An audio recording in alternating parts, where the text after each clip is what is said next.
हाँ जी बच्चों, आ गए आपके पास एक नया वीडियो लेकर के। इस वीडियो में हम आपको बताने वाले हैं कि कैसे हम जर्नल एंट्री को सॉल्व करेंगे अगर हमारे पास आ जाता है purchase of goods on credit. अगर नहीं भी लिखा और लिखा हुआ आ जाए कि परचेज ऑफ गुड्स फ्रॉम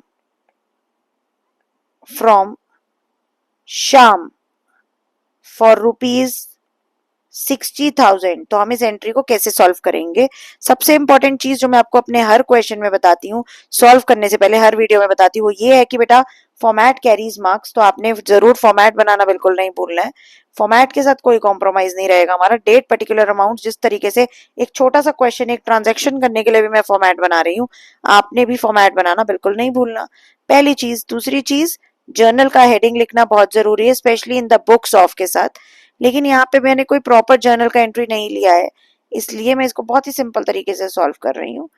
अगर हम रूल ऑफ डेबिट क्रेडिट की बात करें, यहाँ पे हमें दो इफेक्ट्स देखने हैं। मैंने आपको अपना लास्ट वीडियो में भी बताया था कि अगर परचेज ऑफ गुड्स का केस है, तो परचेज ऑफ गुड्स के केस में गुड्स खरीद रहे हैं, तो दो चीजें जो इफेक्ट हो रही हैं, वो एक परचेज है और एक है कि हम शाम से खरीद रहे हैं।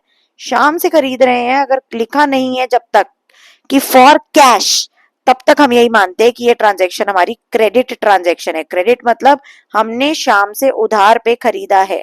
उधार पे खरीदने का मतलब है कि हमने शाम को पैसा देना है इस परचेज के अगेंस्ट, अभी दिया नहीं है, तो शाम मेरे लिए एक क्रेडिटर बन गया। शाम अगर मेरे लिए एक क्रेडिटर है, तो इसका मतलब है जब भी मेरा फर्म में क्रेडिटर बढ़ेगा, तो इसका मतलब एक लायबिलिटी बढ़ेगी। लायबिलिटी बढ़ेगी तो उस लायबिलिटी को हम हमेशा क्या करेंगे, क्रेडिट करेंगे। और दूसरी तरफ अगर मैं सेकेंड इफेक्ट देखूं परचेज का, तो परचेज मेरे लिए एक कॉस्ट है, जो कि कॉस्ट बढ़ती है तो मेरे लिए खर्चे का काम है। खर्चा बढ़ रहा है, खर्चा बढ़ रहा है तो खर्चा हमेशा मेरी फर्म में डेबिट होता है।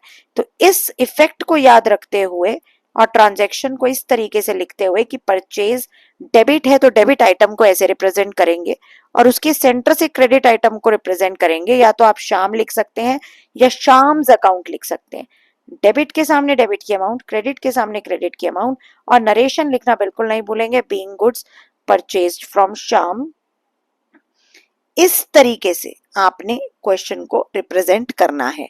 अब आप ध्यान से समझ लीजिए, जो लास्ट आपके साथ एक वन शॉट शेयर किया था, उसमें मैंने आपको बताया था कि कैश परचेज, कैश पे खरीदा था तो कैश कम हुआ, क्रेडिट हो गया।